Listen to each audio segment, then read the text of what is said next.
Bueno, vamos allá. Organización del sistema nervioso, funciones básicas de la sinapsis y neurotransmisores. Capítulo 45, tema 1 de neurofisiología. Vamos allá. Estructura del sistema nervioso. Se representa por la neurona y el cual también ingresa al arco reflejo. Tenemos aquí una neurona, ¿sí? Que sus partes serán el soma, ¿no? El núcleo, las organelas que tiene aquí dentro del soma, las dendritas, como lo vemos acá, las dendrodendritas también, tenemos el axón, ¿no? Toda la colita, el cuello axónico, el axón, la mielina, que está formada por las células de Schwann, ¿no? Si se acuerda, si han revisado justamente eso de la neuroanatomía. Entonces tenemos los nódulos de Ranvier que están separando justamente la mielina. Aquí tenemos las células de Schwann, ¿no? Y vemos los cordones axónicos, o las terminales, y los botones axónicos. Bien, entonces esta es la neurona. Y la neurona hace conexiones sinápticas con otras neuronas, o en este caso con otros receptores neuronales, en este caso como el músculo tiene los usos neuromuscular, es cuando la neurona ingresa por ahí para llevar justamente la información contráctil, ¿no? Del músculo esquelético. Y por eso se produce la contracción muscular. Bien, entonces por medio de esta neurona estarían pasando, ¿cómo te digo? Este, iones eléctricos, ¿no? Que ya te lo voy a explicar cómo son los iones más adelante. Pasa electricidad por aquí, por si acaso, ¿sí? No es una corriente de 220, ¿sí? Es un mini voltaje, bien disminuido. Pero eso no lo vamos a enfatizar ahora en el sistema nervioso, porque eso lo van a ver ya en neurología, ¿sí? En la materia de neurología. Bien. Por el momento simplemente estamos hablando ya un poco de histología, y claro, prácticamente de las células, ¿sí? Entonces, ese es el asunto. Ahora, cuando se habla acerca de también los elementos que, que son algunos polipéptidos, ¿no? Que van a estar justamente pasando por esta zona, que son más lentos, pero que estos tienen mayor durabilidad, mayor duración, ¿sí? Mayor duración en el pasaje, ¿sí? En la información, en este caso, para que se realice, en la orden, en este caso, ¿sí? Una orden. Bueno, ahí entonces tenemos la neurona. Y por lo cual también tenemos el arco reflejo, ¿no? Que cuando en este caso encontramos una percepción sensitiva a nivel dérmica, ¿no? A nivel de la piel, entonces viaja, ¿no? Aquí lo vemos el brazo, ¿no? La piel viaja, ¿no? Por medio de los nervios hasta la región sensitiva, como vemos el asta posterior de la médula, y del asta anterior sale por medio de otra neurona hasta llegar al músculo, ¿no? Al área del uso neuromuscular. Y es que se produce la contracción, ¿sí? Bueno, vamos allá entonces, hablando acerca de las estructuras influyen en. Estas estructuras influyen en los comportamientos, en la parte dinámica, en la parte emocional, en la parte de tristeza, de la alegría, de la euforia, ¿no? Y un montón de gestos que nos permiten justamente demostrar nuestras actitudes ante otros seres, como en este caso otras personas, ¿sí? Entonces nos hace demostrar externamente lo que nuestro cerebro emite, ¿sí? En la memoria también influye, en la memoria de recuerdos, pero no estamos hablando de los recuerdos, solamente de los recuerdos que nosotros plasmamos en nuestro recorrido o nuestra vida, en este caso, ¿no? ¿Qué fue lo que pasó ayer? qué fue lo que sucedió hace unos años atrás, un bonito recuerdo, un recuerdo desagradable, no, sino también que la memoria o parte de recuerdos también tiene actos, como en este caso, que nosotros ya lo hacemos de forma automática. Por ejemplo, la deambulación, ¿no? El cerebro ya almacena esa información del cual en el momento de la deambulación sabe qué músculos tiene que hacer contraídos y cuáles tiene que descontraer para mantener el equilibrio. Entonces, eso lo empieza a desarrollar cuando estamos en las etapas iniciales de la vida, ¿sí? Entonces, el cerebro capta todos esos movimientos, ya sea corporales o ya sea externos, en el ámbito externo, todo lo que te rodea, por ejemplo, la luz, la frecuencia de sonido, los decibeles, un sonido estridente, un sonido agudo, un sonido bajo, un sonido, etcétera, ¿no? También en la área visual, ¿no? Las luces, los colores, la distancia, ¿qué más? Medición de distancia a través de la óptica, ¿no? Por eso se dice o el oliómetro, ¿no? Una Doctor, ojómetro. la textura también, ¿no ve?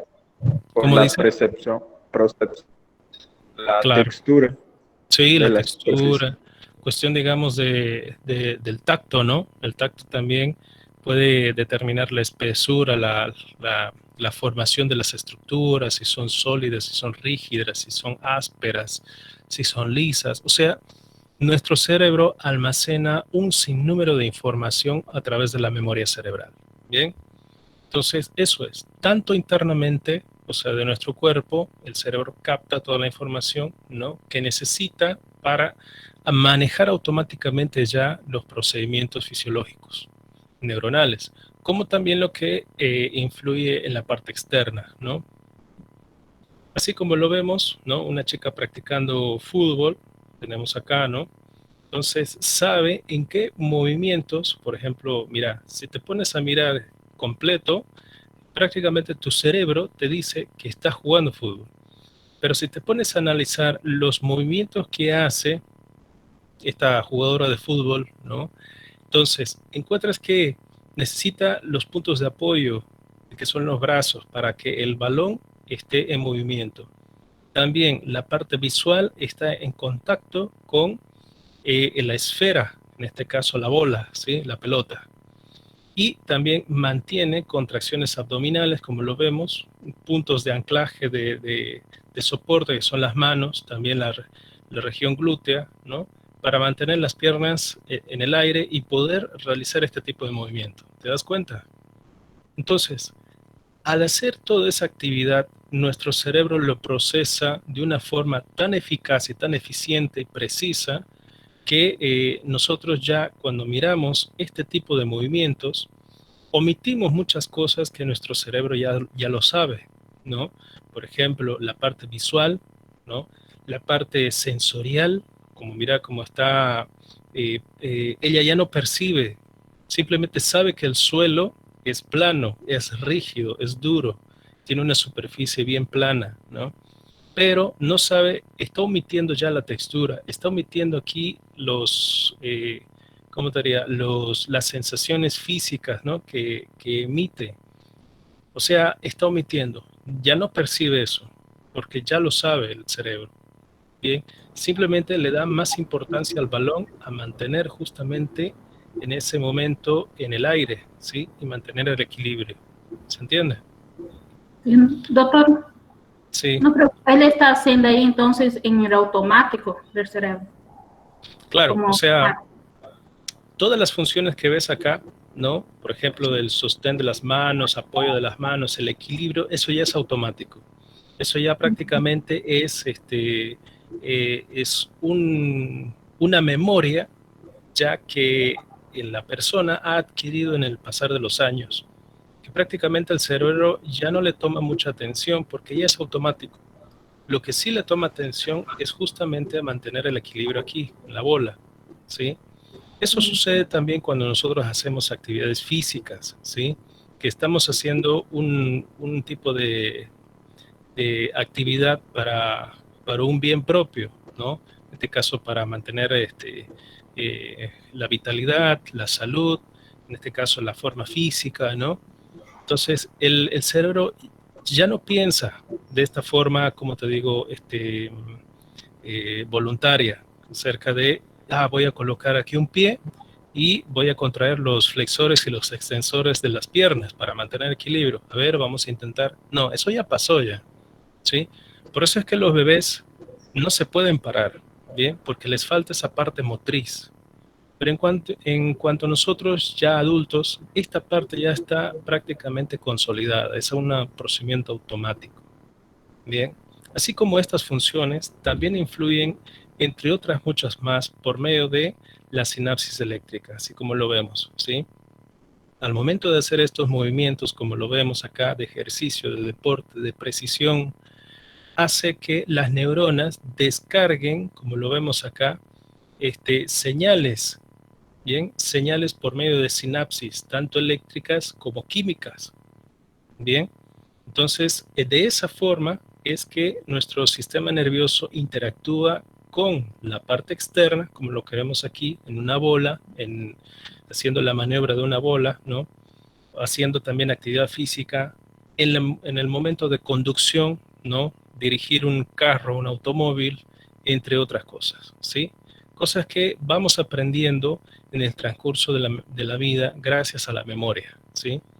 Como ya te dije, la memoria no solamente es memorizar recuerdos, memorizar anécdotas, ¿no?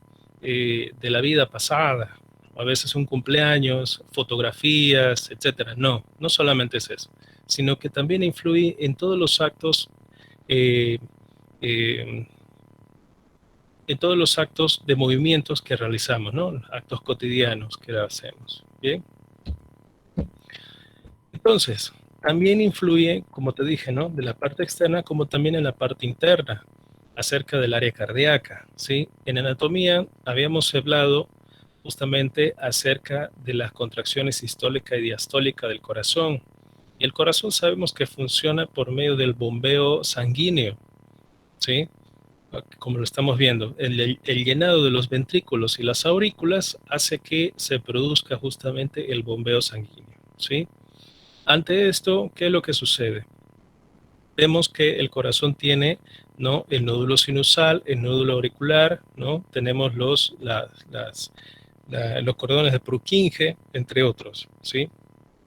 Se llenan, como por ejemplo aquí lo vemos, viene la sangre de la vena cava superior, cava inferior, aorta, ¿no? Callado aórtico, distribuye la sangre ya arterial, ¿no? Y la sangre venosa que viene de la vena cava, entonces pasa por la pulmonar, ¿sí? Eso ya lo sabemos. Entonces, ¿qué es lo que sucede acá? El sistema nervioso también lo hace funcionar al área cardíaca, al corazón, a los pulmones, etcétera. ¿Por qué? Por medio de el sistema nervioso autónomo. Y el sistema nervioso autónomo está, ¿cómo te digo? Correspondido por el simpático y el parasimpático, ¿sí? ¿Cuáles son los nervios que van a estar inervando aquí a este nivel del corazón, simpáticamente y parasimpáticamente? Bueno, aquí vamos a tener justamente los nervios simpáticos, van a provenir de la cadena simpática, ¿sí? Que se encuentra a cada lado de la columna vertebral, ¿bien? ¿Y cuáles son los parasimpáticos? En este caso sería el nervio vago, ¿sí? El nervio vago es el que estaría pasando por esta zona, dando inervación en el plexo cardiopulmonar y también una pequeña ramita que asciende, por esta altura asciende, y se va directamente a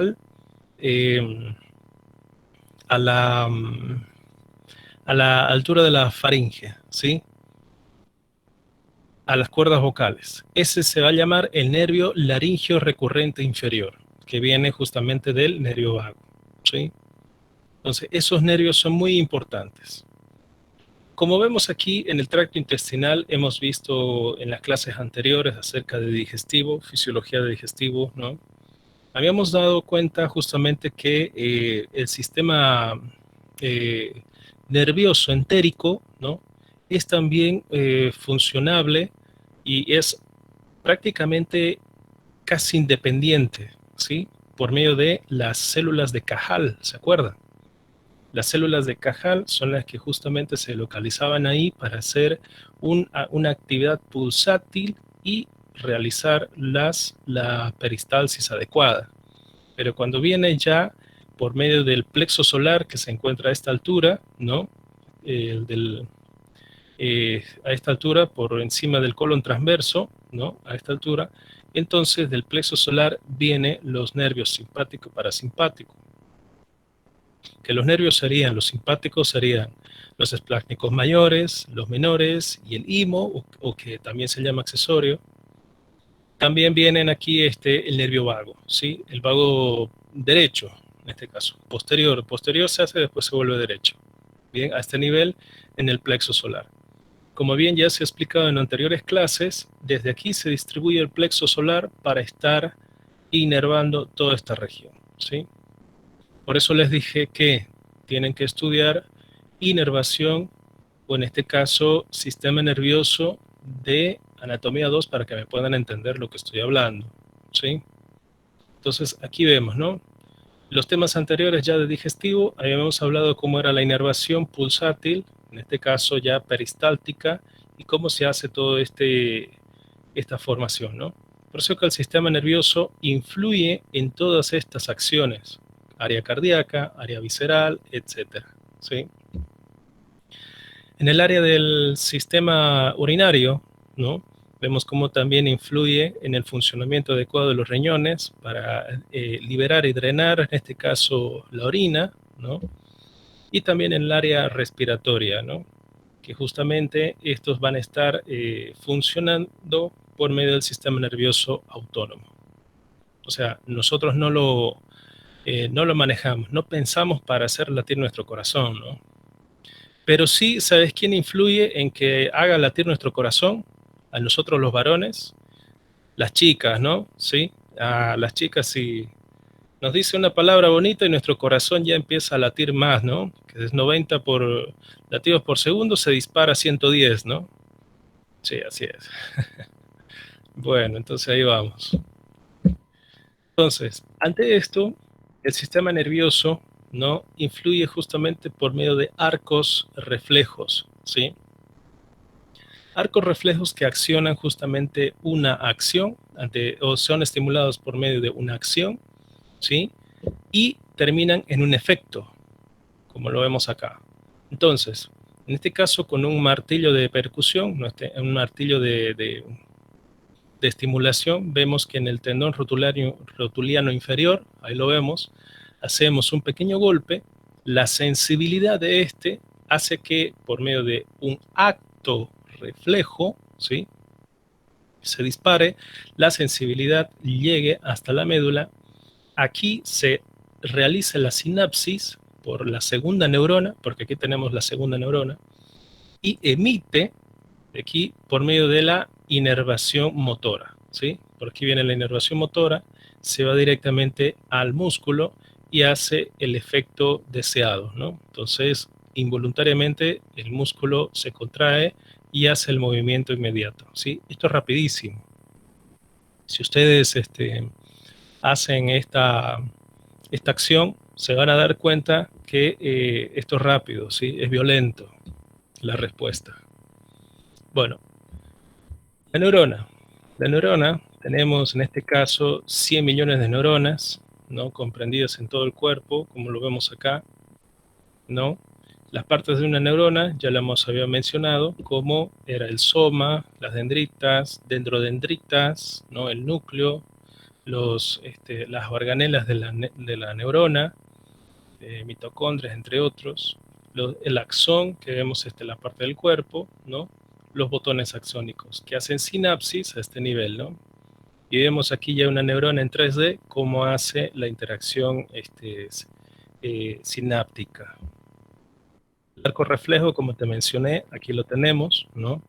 Ante un estímulo por el martillo de reflejos, hacemos de que a nivel del ligamento rotuliano inferior, la sensibilidad viaje por la parte de los nervios sensitivos al ganglio sensitivo, que aquí se encuentra otra neurona receptora, que potencia la estimulación y lo lleva directamente a la segunda neurona, a este nivel.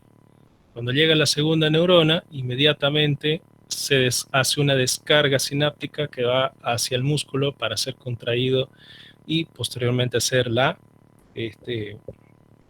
acción, ¿sí? Bueno, siempre la sinapsis va a ser anterógrada, o sea, va a ir desde la cabeza hacia abajo, ¿sí?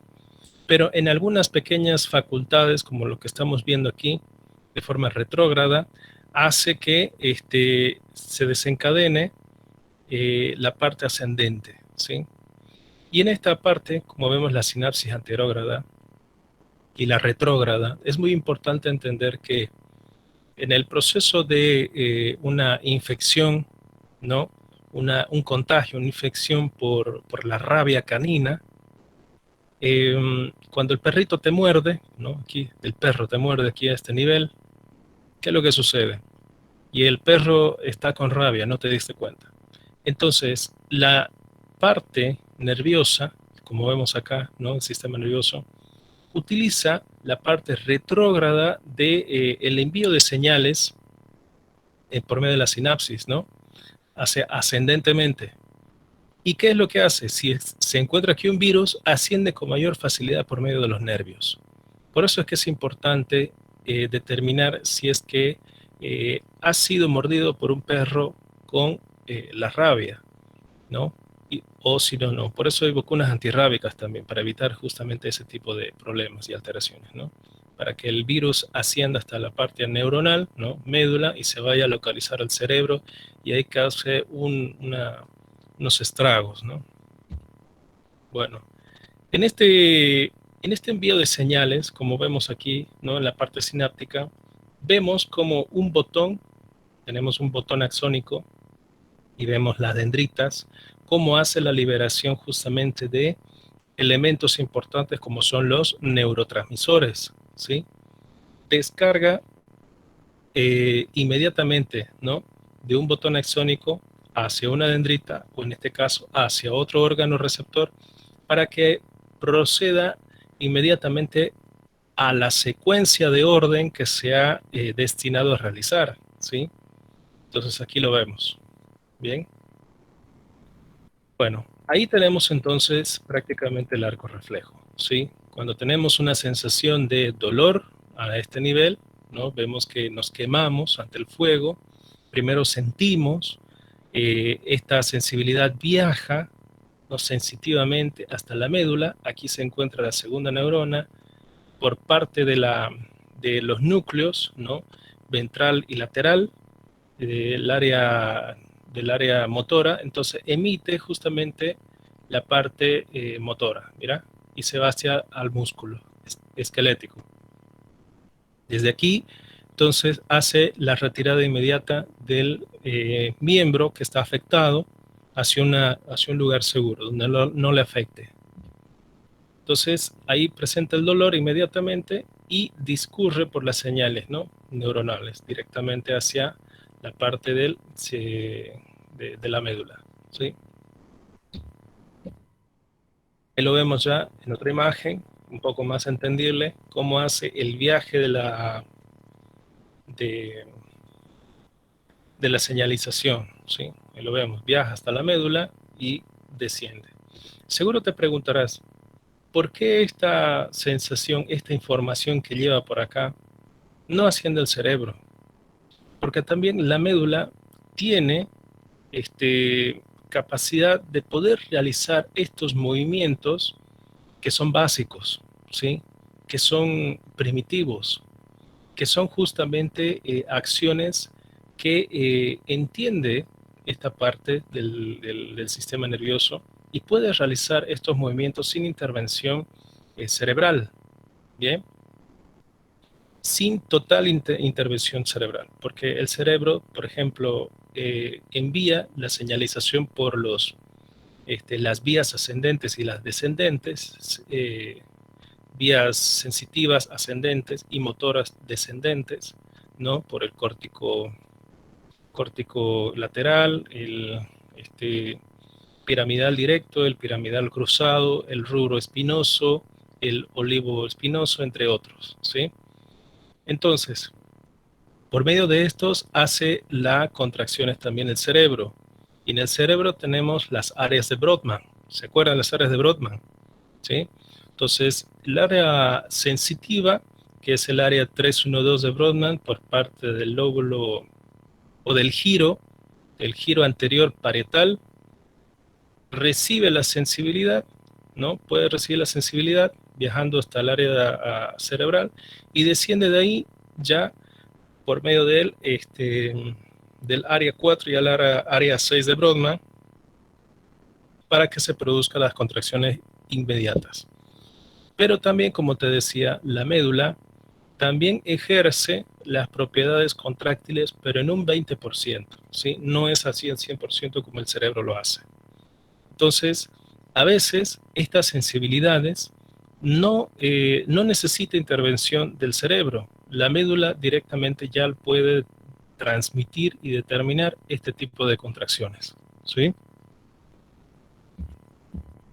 Bueno, entonces, el sistema nervioso, como te dije, es encargado de dirigir, supervisar y controlar todas las funciones, actividades de los sistemas, de los órganos, bien, en general, por medio de señales eléctricas.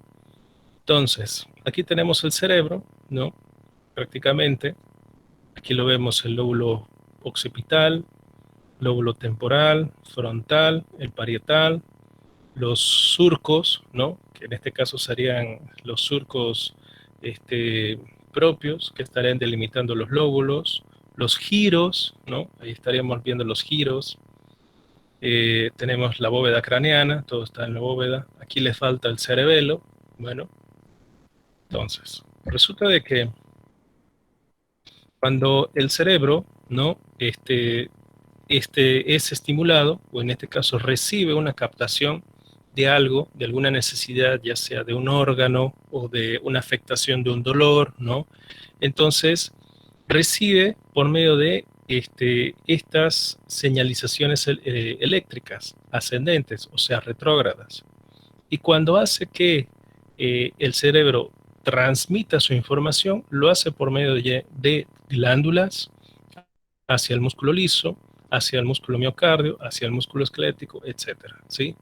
Entonces, por medio de las glándulas que estarían emitiendo una información más rápida, ¿no? De la parte eléctrica, ¿no? O por medio de neurotransmisores, que lo vamos a ver más adelante, o también por medio de la parte hormonal, ¿sí? Como lo hemos visto en los primeros temas de fisio, ¿no? Las hormonas, que juegan un papel importante a nivel cerebral, ¿no? El sistema nervioso controla justamente la marcha, la lectura, la escritura, que son juntamente puntos importantes del cerebro, ¿no? Estos serían los movimientos precisos, los movimientos de mayor afinidad, ¿sí? Entonces, del equilibrio, o sea, hace todo este tipo de actividades el cerebro, ¿bien? Por ejemplo, el área de movimiento de los ojos, que es el área 8, ¿no? El área 8 de Brodmann, justamente permite hacer los movimientos adecuados de los ojos. En cambio, en la parte occipital tenemos el área 19, 18 y 17, ¿no? Que estos permiten hacer la visualización adecuada de la captación óptica, ¿sí? De las estructuras externas. Por eso es que gracias a esas áreas nosotros podemos determinar los colores, las formas, las figuras, entre otros, ¿sí?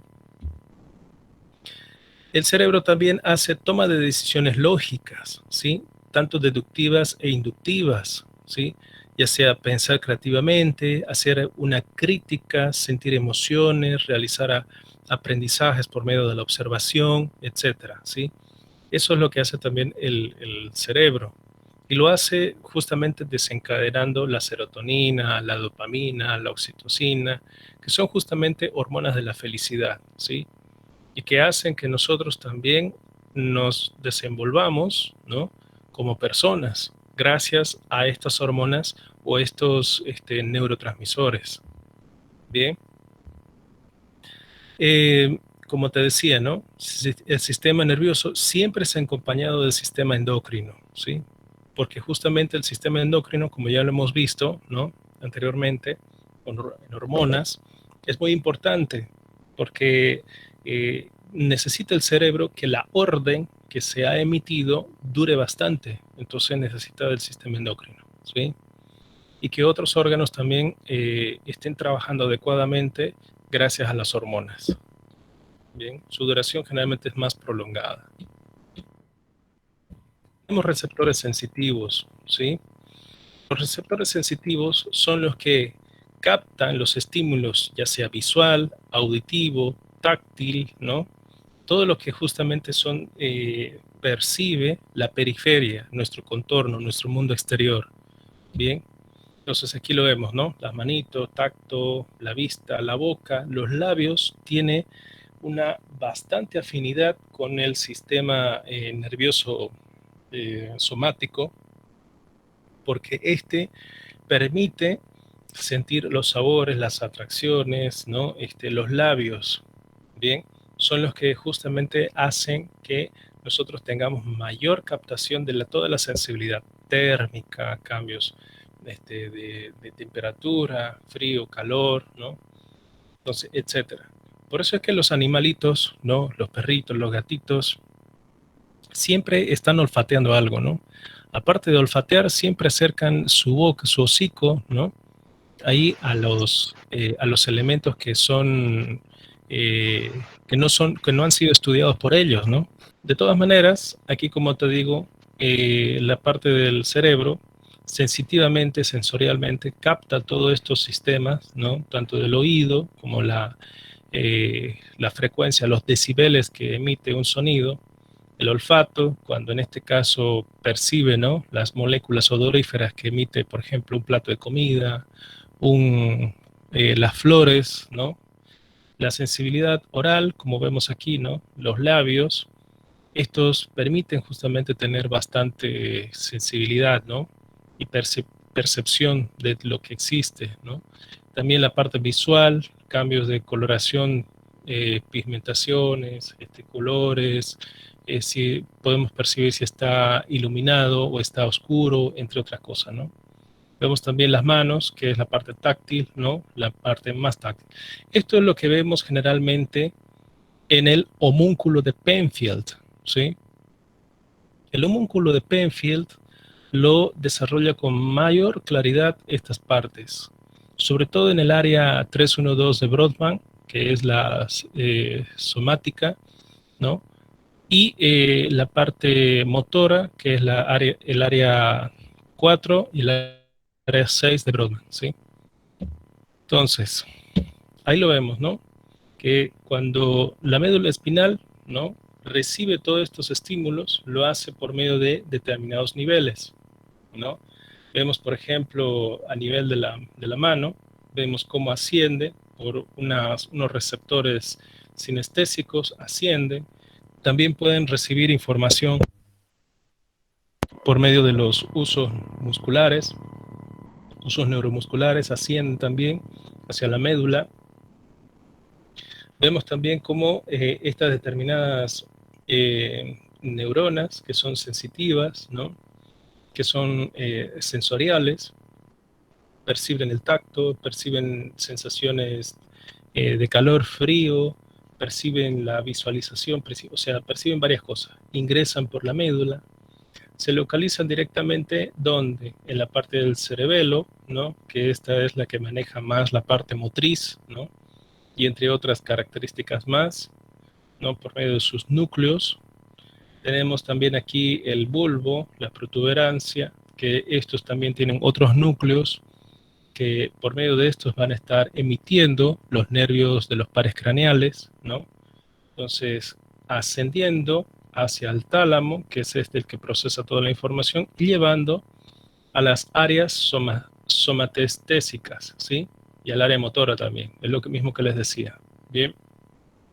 O sea, a las áreas de Brodmann, ¿sí? Entonces, todo este mecanismo, este circuito, hace la parte de captación de información, ¿sí? Como lo vemos en ese instante. Aquí tenemos justamente el homúnculo de Penfield, ¿no? Vemos que si le hacemos un corte coronal al cerebro, vemos prácticamente, ¿no? Aquí a este nivel tenemos el área 312 de Brodmann, ¿sí? Y aquí, perdón, 312 de Brodmann, y esta es el área motora, ¿sí? Entonces, si te das cuenta, la boca, las manos, parte de los pies, son los que tienen mayor sensibilidad, ¿sí? En cambio, los otros que ves más pequeñitos son los que tienen poca sensibilidad, ¿sí? La lengua también tiene una porción importante aquí, como también los genitales. Pero más que todo, la parte del rostro es importante, la boca, ¿sí? Mira qué amplia es la localización de esta estructura.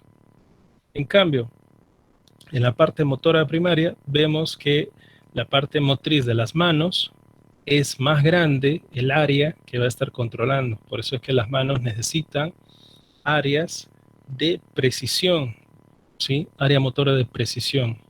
¿Y qué significa precisión? Es cuando tú estás tomando un lápiz, una caneta, y estás dibujando algo. Tú estás diseñando alguna cosa, ¿sí? Estás escribiendo alguna cosa. La letra que haces en el libro, en tu cuaderno, esa es la precisión que está obteniendo tu mano para hacer. Uso de materiales industriales, uso de cosas simples de la casa, como utilizar el control remoto, usos como que un montón de cosas, ¿no? Para ir a cocinar también necesitas bastante precisión, si no te cortas los dedos, ¿no? Entonces, así es.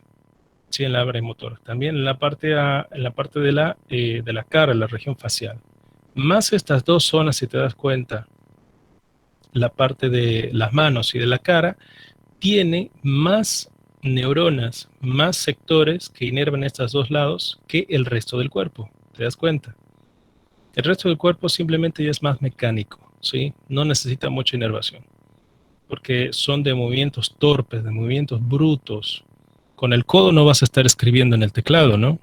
Con el cotovelo, ¿no? Tampoco con el joelho, ¿no? Con las rodillas, no vas a estar escribiendo con la rodilla el teclado, imagínate. No se puede, ¿no? No vas a estar haciendo clic con tu cuello o el pescozo, ¿no? No, o sea, por eso justamente son los movimientos de precisión, ¿sí? Funciones motoras. Vemos esta función motora prácticamente, ¿no? Que viene de la parte de los músculos esqueléticos, ¿sí? Vienen de los usos neuromusculares, ascienden por medio de los haces espinales ascendentes, ¿no? Y llegan justamente ya a la parte localizada aquí. Por medio de estos también descienden por los tractos piramidales, córtico espiral directo y cruzado, y descienden para llegar también aquí a la parte motriz, ¿sí? Entonces, vemos aquí como también la sustancia gris está localizándose en esta sección y se estaría distribuyendo toda su información a diferentes músculos, ¿no? Pero dependiendo qué músculos, porque existe una ley en la parte muscular, bien, existe una ley que dice, nunca, jamás se puede contraer los músculos flexores con los extensores. No se pueden contraer los dos al mismo tiempo. O se contraen los flexores o se contraen los extensores. Bien, pero el sistema nervioso jamás va a contraer los dos, ambos. ¿Entienden? Porque prácticamente no tendría sentido. No tendría sentido si se contrarían los dos. ¿Cuáles son los músculos flexores y extensores? A ver, vamos a ver. Los extensores en la pierna sería el cuádriceps y los flexores serían los gemelos o el bíceps femoral, ¿no? Entonces, esos son, como en este caso en el brazo, ¿no? ¿Cuáles son los flexores? El bíceps. ¿Cuáles son los extensores? El tríceps, ¿sí? Así es. Nunca jamás se contraen los dos, ¿sí? Esa es una ley que siempre lleva el sistema nervioso, ¿sí? Bien, también la contracción de la musculatura lisa de las vísceras realiza también de una forma motora el sistema nervioso por el sistema nervioso autónomo. Bien, aquí tenemos nuevamente la parte del homúnculo de Penfield, ¿no? Que administra las contracciones importantes de este lugar, realizado por hormonas, ¿no? Por glándulas exócrinas, endócrinas, ¿no? De los diferentes lugares del sistema nervioso. Como lo hemos visto también en el tubo digestivo, ¿no? ¿Se acuerdan del tubo digestivo? ¿Sí? Ahí teníamos también la gastrina, ¿no?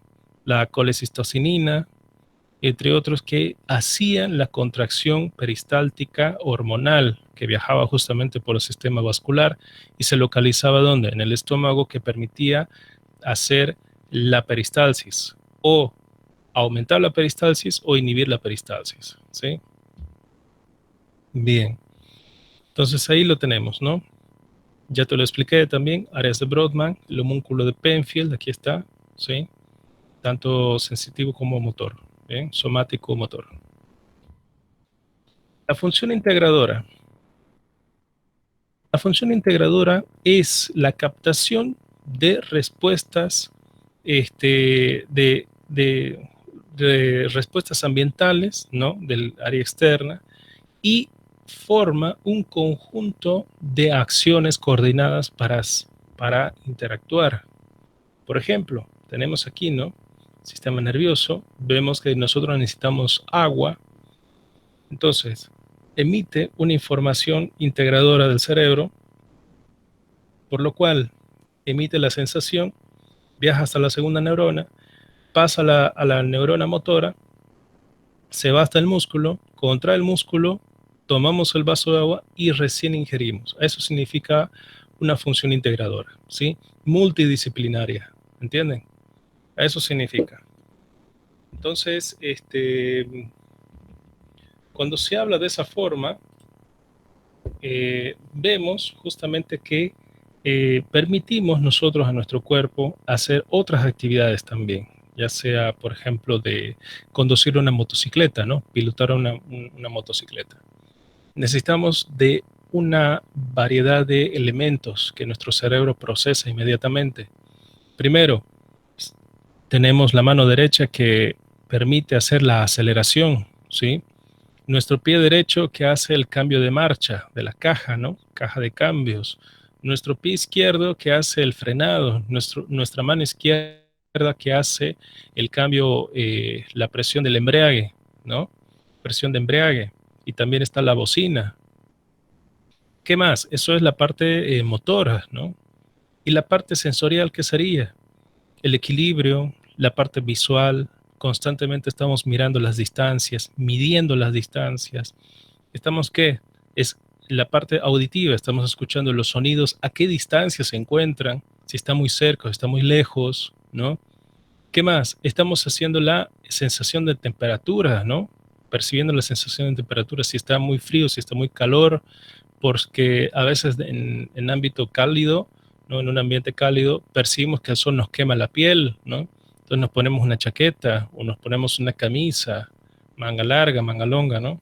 O sin una camisa más corta, quién sabe, ¿no? O sea, sentimos. Y cuando sentimos toda esa percepción, hacemos que nuestro cerebro funcione para un objetivo, que en este caso, si estamos utilizando de la moto, el ejemplo de la moto, hacemos de que el objetivo de eso es trasladarnos de un lugar a otro con mayor rapidez. Ese es el objetivo. Pero dentro de ese objetivo es lo que te acabo de explicar, que el sistema nervioso hace una función integradora, ¿sí? Así es. Pero para eso, el cerebro necesita aprender, porque yo sé que muchos de ustedes no saben pilotar una moto, manejar una moto, no sabe. Entonces están en la etapa de aprendizaje. El cerebro aprende y cuando ya lo aprendiste, prácticamente lo haces de memoria. Como cuando te subes por primera vez al auto, ¿no? Al carro, y te pones a querer dirigir y estás con miedo, con temor, porque no sabes cómo son las reacciones. Tu cerebro está captando todas las señalizaciones, todo está atento, alerta, ¿sí? Así es. Cuando ya prácticamente han pasado 1 año de manejar, 2 años, prácticamente te subes al auto, arrancas y te vas, ¿no? Porque tu cerebro ya lo sabe. Eso significa función integradora, ¿sí? Bueno, los principales niveles de función del sistema nervioso. Tenemos el nivel medular, ¿no?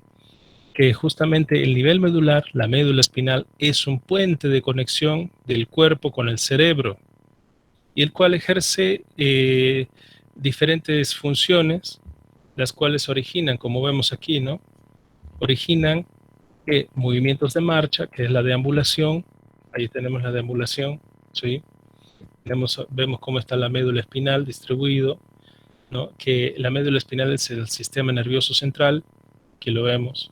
Y aquí vemos el sistema nervioso periférico, que son todos estos nervios que van a hacer la inervación a todo el cuerpo. Estos permiten hacer justamente los reflejos, o en este caso el arco reflejo, para evitar los momentos dolorosos, ¿sí? Los momentos dolorosos de alguna extremidad. También, ¿qué es lo que hace? Ahí tenemos, ¿no? El arco reflejo, que ya te lo expliqué hace un instante. Bien, hace que mantenga el cuerpo rígido para evitar que éste se desplome, se caiga hacia los lados, adelante, atrás, etcétera, ¿no? Hace que controle los vasos sanguíneos locales, los movimientos digestivos, que esto sería el sistema nervioso autónomo, la excreción urinaria también. Bien, el cerebro no envía orden a la periferia, solo ordena la médula para realizar las funciones, como te decía anteriormente, ¿sí? Por eso es que aquí está. Recibe la médula, ¿no? El estímulo doloroso, y la médula hace de que se contraiga el músculo para retirarlo. El cerebro entonces le ordena a la médula para que la médula haga este procedimiento, ¿sí? ¿Por qué se toma en 2 porciones? Porque el sistema nervioso tiene la primera neurona, aquí, primera neurona, ¿sí? La primera neurona viaja aquí hasta esta segunda neurona. Entonces, la primera neurona es el primer canal que llega hasta aquí, hasta la médula. Y esta de aquí, la que ves, esta es la segunda neurona que hace como secretaria del cerebro, que emite las órdenes y recibe la sensibilidad, ¿sí? Recibe la orden cerebro y lo emite para contraer. Por eso es que se dice que el cerebro manda la información a la médula para que ésta accione y se puedan realizar los movimientos motrices, ¿sí? Principales niveles de función del sistema nervioso central. Tenemos como segundo punto el nivel encefálico inferior o subcortical, ¿sí? Tenemos justamente las actividades inconscientes del organismo, ¿sí? Actividades inconscientes que se están realizando, pero nosotros no las controlamos, ¿no? En este caso, por ejemplo, la actividad inconsciente que tenemos es la parte de respirar, la parte de hacer latir tu corazón, ¿no? Entonces tú por sí solo, no haces latir tu corazón, ¿sí? Lo hace de forma inconsciente tu cerebro, ¿bien? Por medio justamente del bulbo raquídeo, la protuberancia, entre otros lugares, tálamo, hipotálamo, que por medio de estos hacen que segregue también hormonas para que mantengan esa orden por bastante tiempo, ¿sí?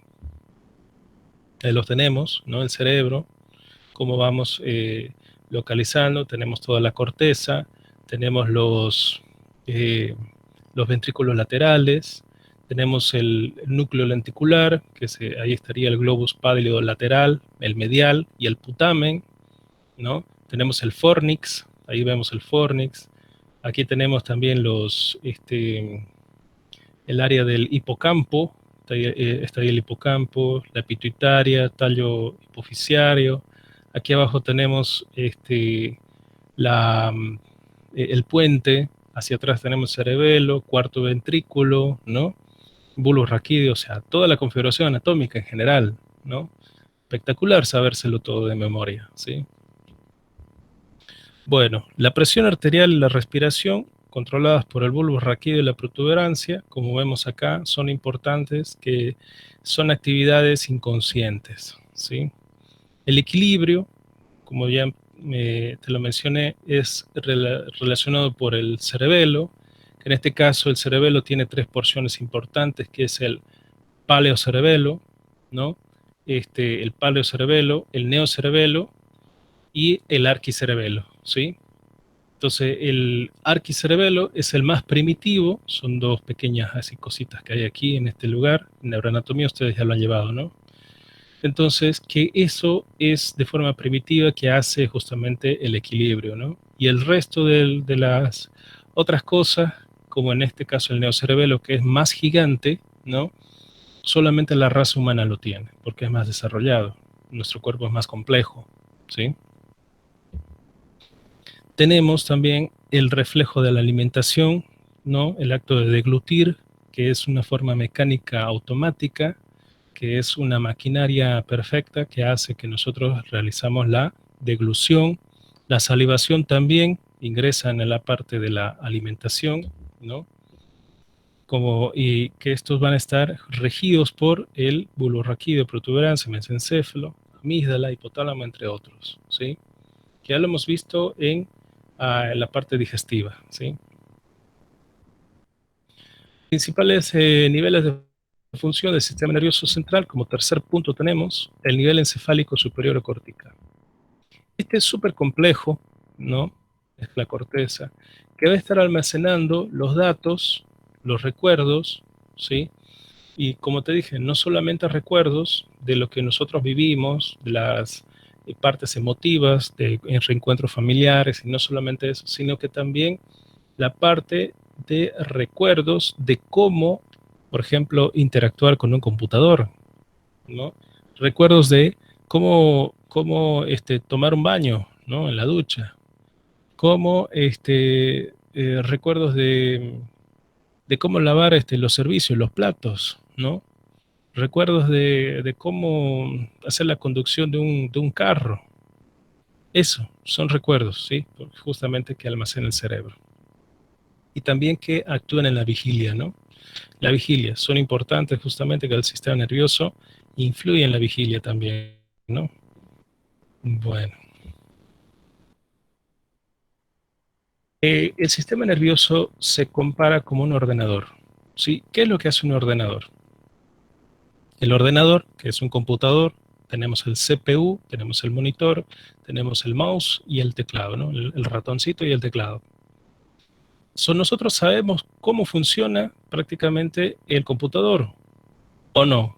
Bueno, muchos de ustedes no saben cómo funciona un computador. El computador tiene un lenguaje, que es el código binario, ¿sí? El código binario.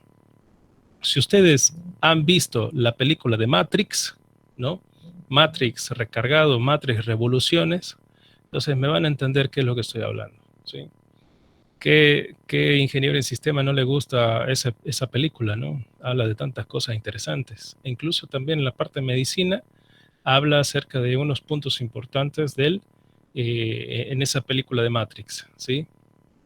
Bien, entonces, el computador, como vemos acá, es una caja que tiene muchos componentes adentro que hacen que se proyecte por medio de una pantalla, ¿no? Y tú puedas interactuar por el mouse y el teclado. Vemos que estos dos tienen un cableado que permiten tener el contacto físico externo, ¿sí? Para poder ser ordenado. Y no solamente esto, sino también una cámara web, como también un micrófono, ¿sí?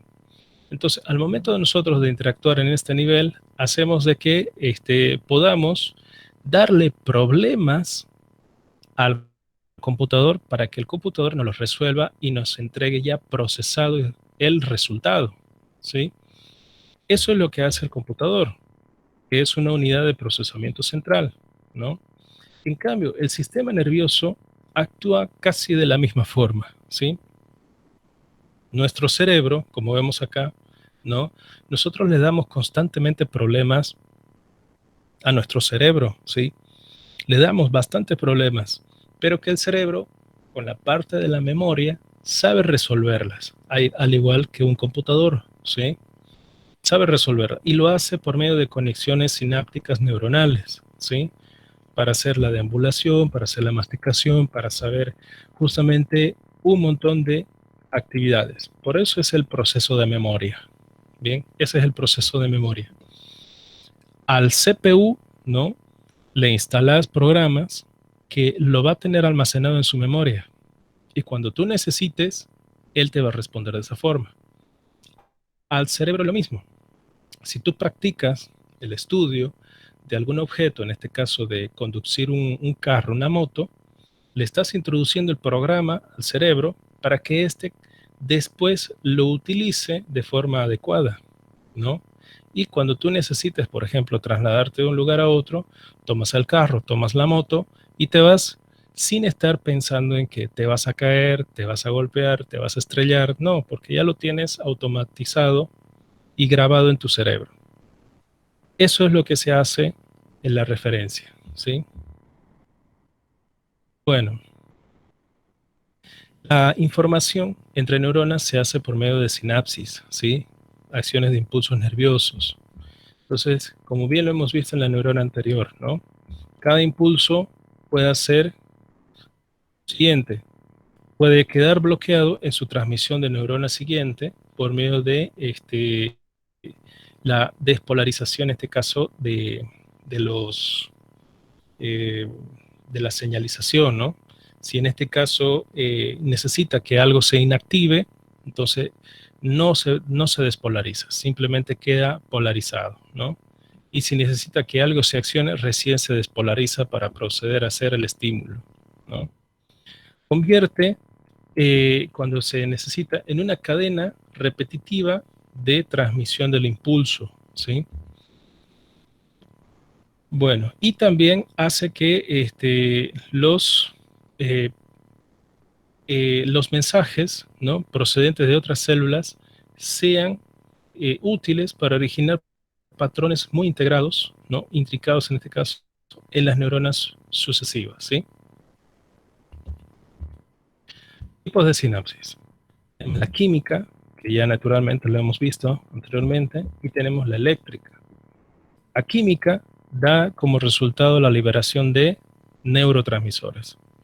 Los neurotransmisores, el más común que se utiliza es el del músculo, ¿no? Acetilcolina, ¿no? Aquí se libera antes de la membrana presináptica, de la membrana postsináptica, se libera aquí, en la hendidura sináptica, ¿sí? Para ser captados por estos receptores y se produce la activación, en este caso, de la contracción muscular. En cambio, en la eléctrica, vemos un botón, aquí tenemos un botón axónico que también tiene una membrana presináptica, una postsináptica y una hendidura, pero estas son casi al contacto, ¿sí? Nunca se tocan, pero están cerquita. Entonces, aquí, en vez de neurotransmisores, estaría eliminando o estaría haciendo el pasaje de iones. Y los iones tienen cargas, tanto positivas como negativas, ¿sí? Para eso te traigo este ejemplo. Aquí, por ejemplo, tenemos un botón axónico, ¿sí? Y aquí abajo tenemos una dendrita. Bien, en este caso vamos a hacer que esté desencadenando una secuencia. Tenemos la membrana presináptica, la membrana postsináptica y la hendidura sináptica, ¿sí? La hendidura sináptica tiene una distancia de aproximadamente 200 a 300 angstroms, ¿sí? Esa es la distancia que tiene esta sección. Aquí tenemos, ¿no? En el botón una mitocondria. Esta justamente va a aportar ATP, que sabemos que es el ADP, ¿no? Adenosin trifosfato. Sabemos que el fosfato, que son 3, uno de ellos va a estar dando actividad energética para que se desencadenen los elementos importantes aquí dentro, ¿sí? El ATP, si no te acuerdas, se estaría formando por el ciclo de Krebs, ¿no?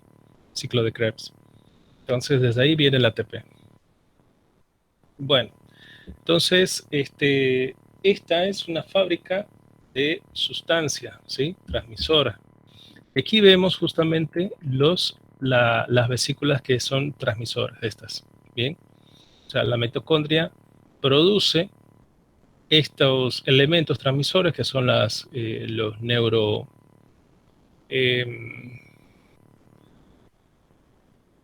mira, se me fue el nombre, los neurotransmisores, ¿sí? Que están envueltos en vesículas, como vemos aquí, envueltos en vesículas, que no son liberadas todavía. Se liberan después, ¿sí? Ya sea en una excitación o en una inhibición. Estos permiten hacer también la excitación e inhibición de otros elementos postsinápticos, ¿bien? Aquí tenemos dos elementos importantes, que son los canales, ¿bien?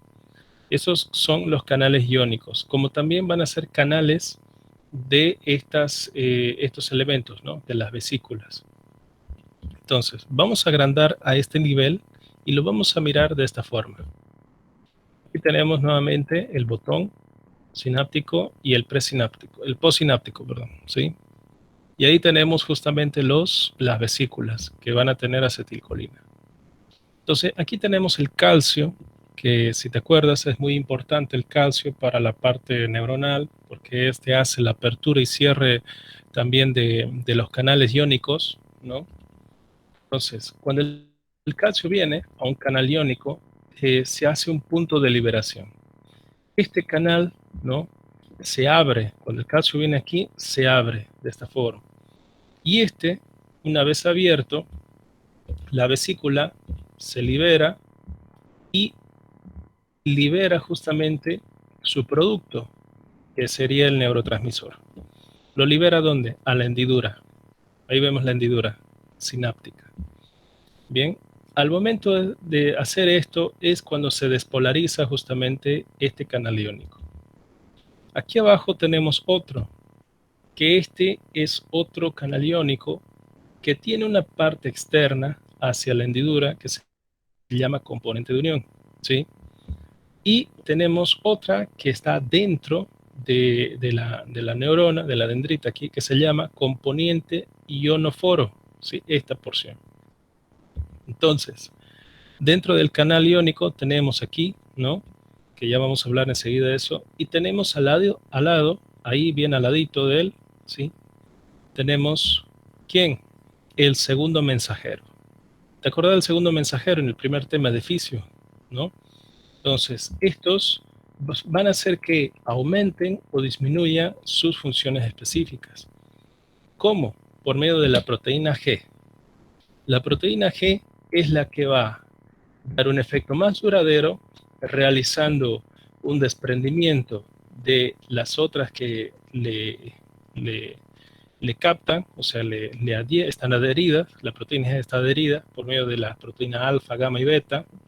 Cuando se libera, activa apertura de otros canales, activa enzimas, activa la transmisión génica, hace la activación de ATP a AMP cíclico y GMP cíclico, que serían los adenosina y guanina, ¿sí? Entonces, eso es lo que hace la proteína G, ¿sí? Estimula otras enzimas. Y en cambio, el canal iónico, ¿qué es lo que hace? El canal iónico, el canal lo traemos aquí. ¿Y qué hace en esta zona? Tenemos, por ejemplo, el sodio y el cloruro. Mira, el sodio es positivo, ¿sí? Tiene una carga iónica positiva. El cloro tiene una carga iónica negativa. Bien. Entonces, ¿qué es lo que hace? Hacemos referencia a los cationes. ¿Los cationes qué son? Es una molécula positiva que tiene más protones que neutrones. Bien, esta molécula. Entonces, los protones son positivos. Bien, los electrones son negativos. Cuando tiene más protones que electrones, es un catión. Por lo tanto, este ion del sodio es un catión.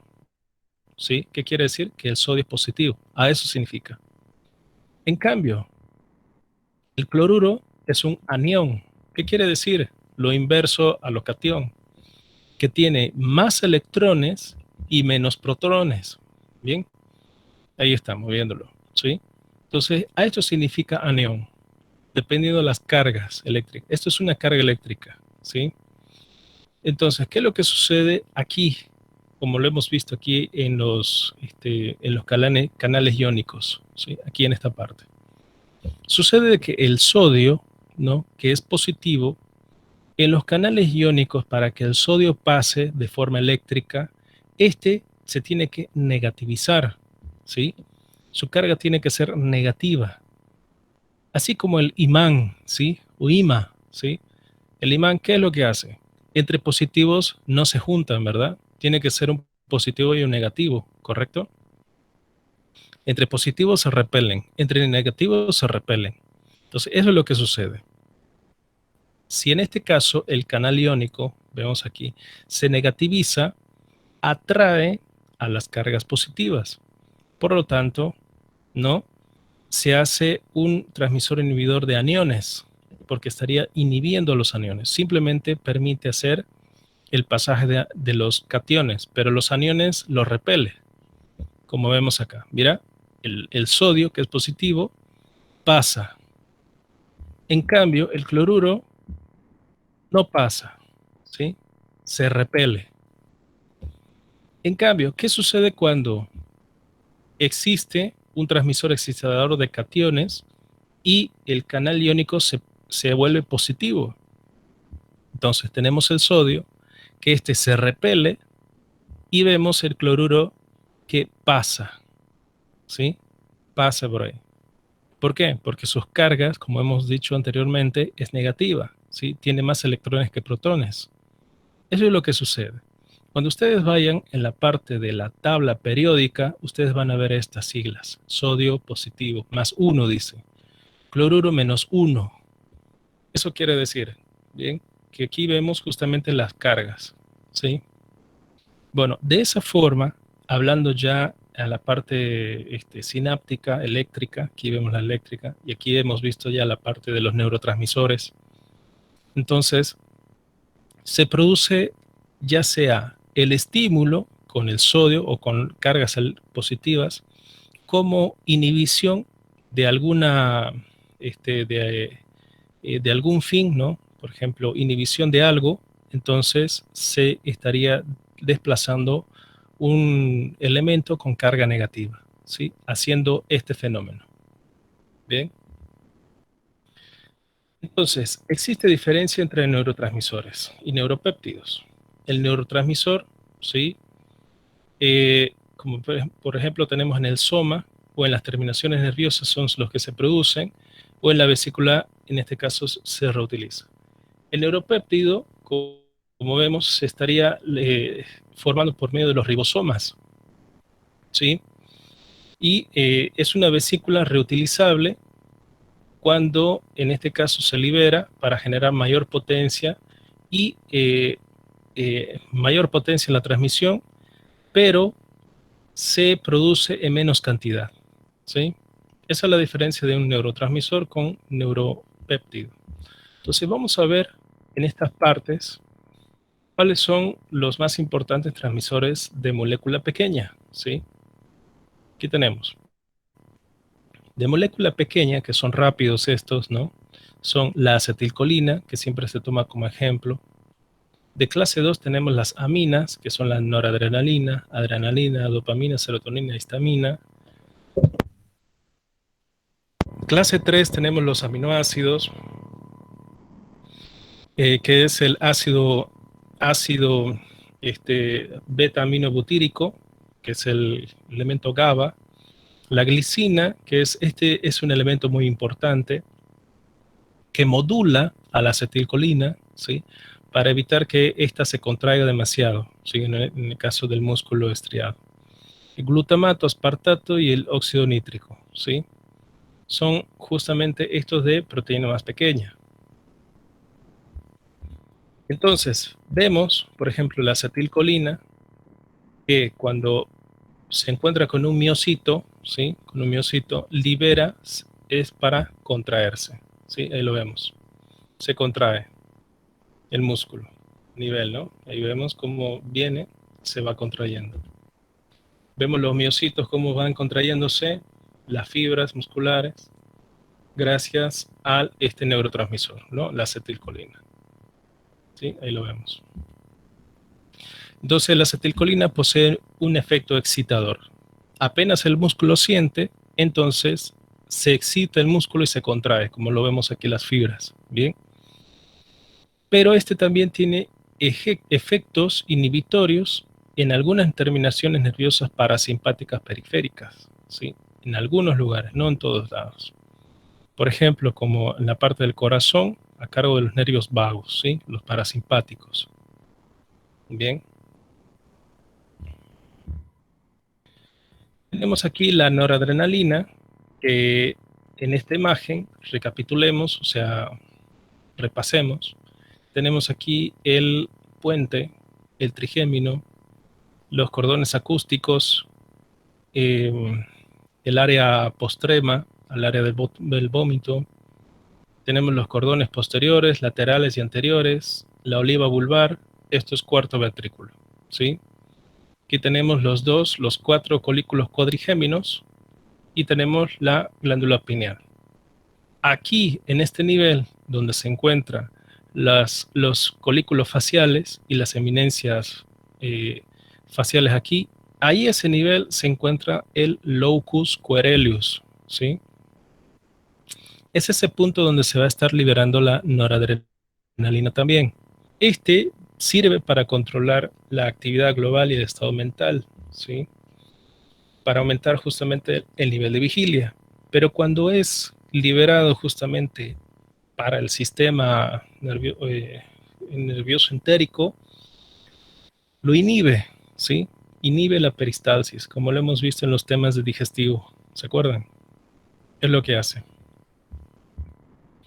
Otro, como por ejemplo tenemos la dopamina, ¿sí? La dopamina, que a este nivel tenemos el mesencéfalo, ¿sí? Bien. Entonces aquí tenemos justamente la sustancia negra. Esta sustancia negra es importante porque estaría liberando la dopamina, ¿sí? Entonces, su efecto ejerce una inhibición, ¿no? Como lo vemos acá. Un elemento importante, que la dopamina más la serotonina y la oxitocina, ¿sí? Son elementos compuestos que, es decir, que se traducen como el amor, ¿sí? Que uno siente. Cuando se liberan todo esto es como una sensación placentera, una sensación de actividad emocional, de felicidad, ¿sí? Eso es lo que hace. Entonces, mientras más se agregue esto, también la calidad de vida mejora. Y vemos dónde se puede estar liberando también, ¿sí? Tenemos la glicina, ¿sí? Que la glicina es un neurotransmisor también que permite modular la acetilcolina. ¿Y qué es lo que hace la acetilcolina? Hace las contracciones, pero lo puede hacer en una contracción violenta. ¿Cómo te digo? O sea, explosiva. Como que quieres, digamos, captar tomar las llaves de tu carro, de tu casa, pero vas y lo haces con brutalidad, con violencia, ¿sí? Así. Entonces, el que modula esa parte es la glicina, ¿sí? La glicina es lo que modula. Entonces, hace que la acetilcolina no se segregue con bastante cantidad, sino con una cantidad adecuada.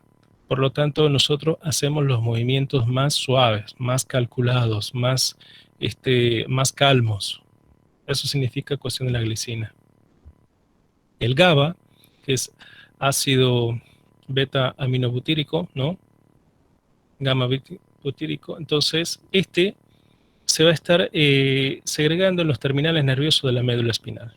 El cerebelo, los ganglios basales, las cortezas, entre otros, ¿sí? Y el glutamato, bien, se segrega en los terminales presinápticos de muchas vías sensitivas. Bien, probablemente se dice que el glutamano siempre causa una excitación de las vías sensitivas.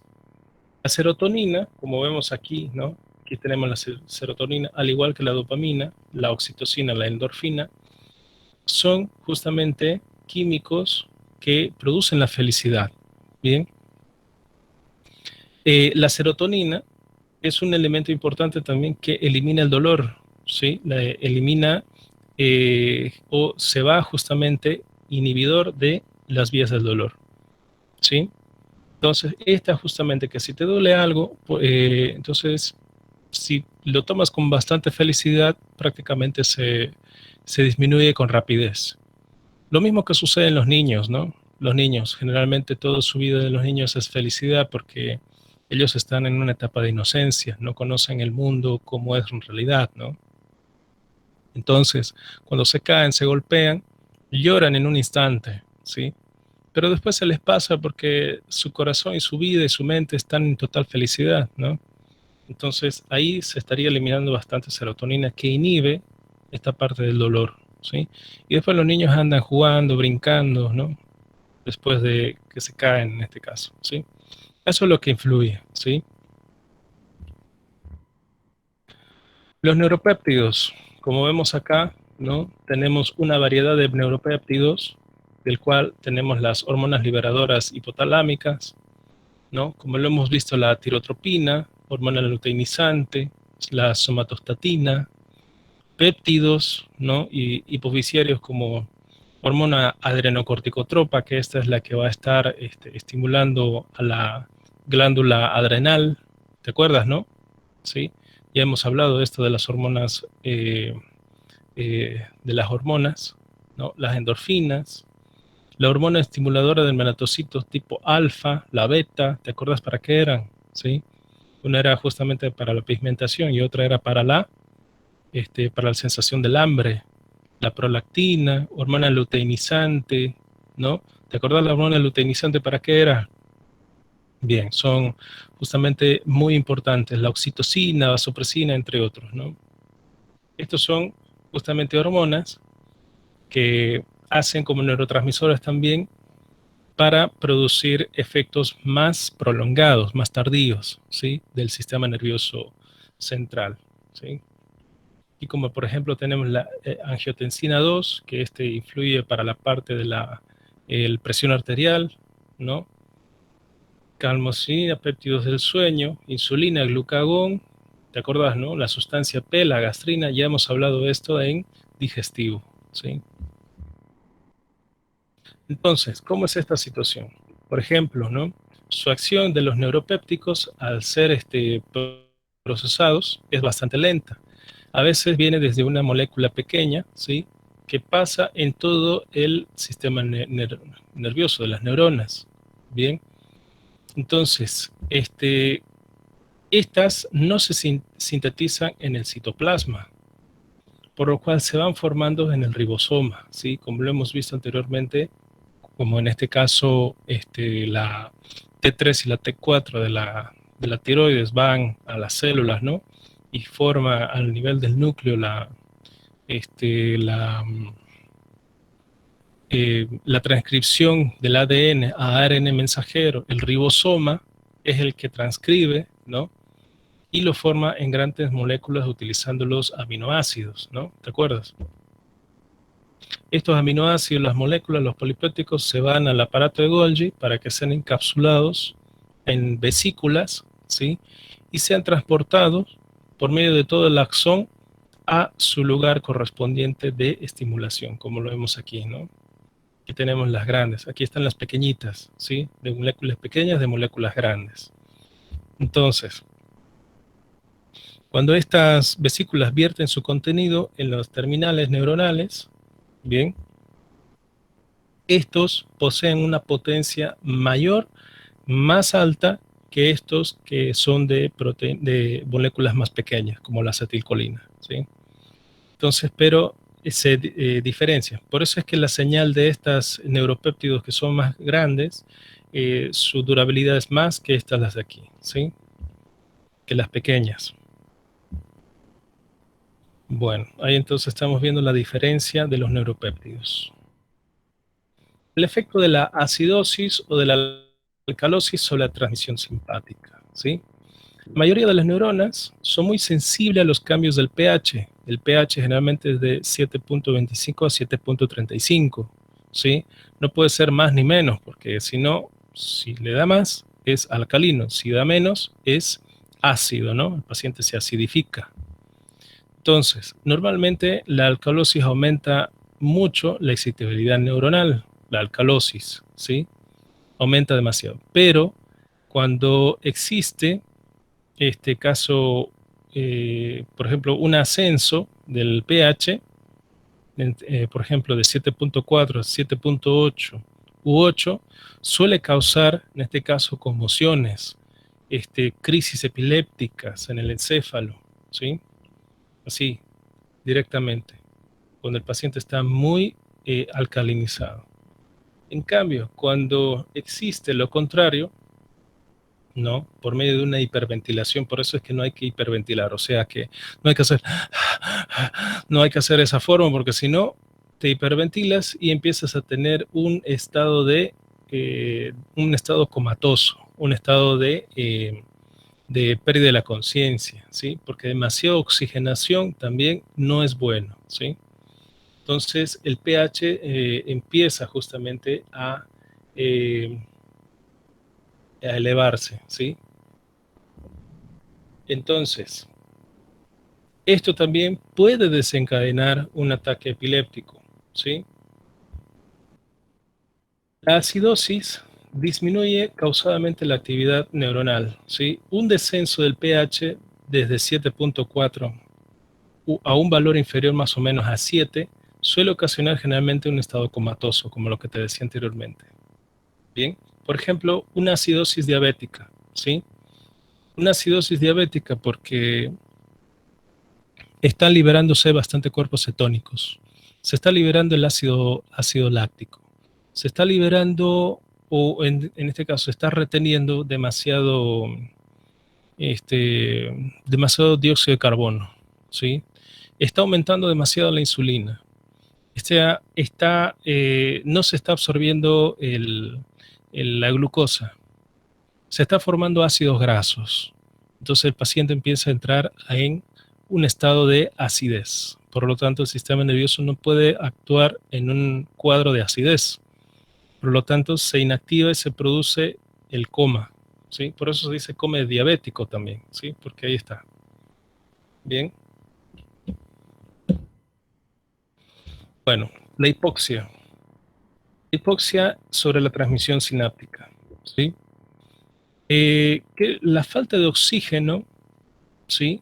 Hace que la actividad del sistema nervioso disminuya, ¿sí? Disminuye bastante. ¿Por qué? Porque el sistema nervioso necesita un alto aporte suficiente de oxígeno, ¿bien? No puede faltarle oxígeno. Si en este caso existiera una interrupción por unos pocos segundos, puede ocasionar una ausencia completa de excitabilidad del sistema nervioso, ¿bien? Cosa que algunas neuronas ya no pueden estar activas. Por lo tanto, esto se observa cuando el flujo sanguíneo cerebral ha disminuido en un área, ¿sí? Y en cuestión de 3 a 7 segundos, la persona pierde el conocimiento, ¿sí? Pierde el conocimiento, es rápido. Por eso es que cuando te aprietan aquí las carótidas, ¿no? Por un estrangulamiento, entonces pierdes el conocimiento casi inmediatamente. Ahora, aquí tenemos un elemento muy importante también, que son algunos fármacos que hacen una alteración del sistema nervioso, como son las células de Renshaw, ¿no? Por ejemplo, las células de Renshaw son las que estarían situadas en el asta anterior de la médula y los núcleos motores somáticos. Estas inhiben a las motoneuronas alfa, que son estimuladas por la acetilcolina, ¿no? Inhibe por medio de un neurotransmisor llamado glicina, ¿sí? Lo que te mencionaba hace un instante, la glicina. Por lo tanto, hace una contracción normal, ¿sí? No lo hace explosivo, sino lo hace una contracción calmada. Pero existe un fármaco, existe un veneno, no es un fármaco, es un veneno que se llama estricnina, ¿sí? Esta estricnina es un polvo blanco, inodoro y amargo generalmente, ¿sí? Que cuando se le administra, ya sea a los roedores, es un pesticida, ¿sí? Es un veneno, un pesticida, que se lo da, por ejemplo, a los roedores, ¿no? Para matarlos, para evitar que hagan desmanes en un lugar, ¿no? Y traigan plagas, entonces se les da. ¿Qué es lo que hace? Produce contracciones musculares masivas tetánicas, ¿sí? Como en este caso vemos un perrito, ¿no? Que vemos hiperextendido, vemos, mira cómo está en el suelo hiperextendido, ¿no? Que justamente este cachorrito ha debido comer la estricnina, ¿no? Entonces vemos cómo el sistema nervioso está liberando bastante acetilcolina, ha inhibido la glicina y se está produciendo la contracción, la que vemos, ¿sí? Entonces, esta, como te dije, ¿no? Es un antagonista del receptor glicina y produce convulsiones. Al momento de hacer estas contracciones, hacer las convulsiones, ¿no? Los músculos generan bastante calor, ¿sí? Aumenta el calor, la temperatura, porque está produciéndose bastante gasto muscular, ¿sí? Y al momento de contraerse, se acidifica, ¿no? El cuerpo y muere por asfixia, ¿sí? Porque están contraídos, no pueden respirar los bichitos, entonces, bueno, se mueren, ¿sí? Eso es lo que sucede con este pesticida.